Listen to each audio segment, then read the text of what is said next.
It's the HP Spectre X360 13.3-inch laptop.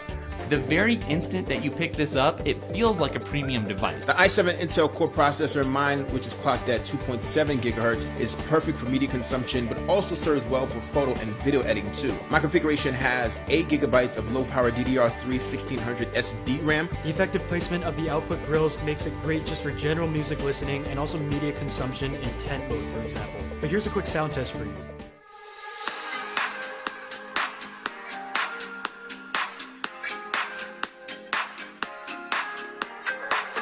It has a full HD 1920 by 1080 display. Viewing angles are fantastic, colors are accurate. The 15-inch version of the HP Spectre X360 has a 4K UHD option, which is ridiculously dope. You can stand it up in tent mode if you just want to watch some movie or something on your screen, or you can also bend the Spectre 360 back 360 degrees, hence its name, into a tablet. And this is where the pen and touchscreen comes in. So speaking of the screen, using the stylus was also mind-blowing. Whether you were using it to draw or color or even writing out notes and emails, the recognition was outstanding. The battery life lasted all day for me on every day that I tried it. And I can tell you that after using it for a few weeks now, I actually really enjoyed my experience.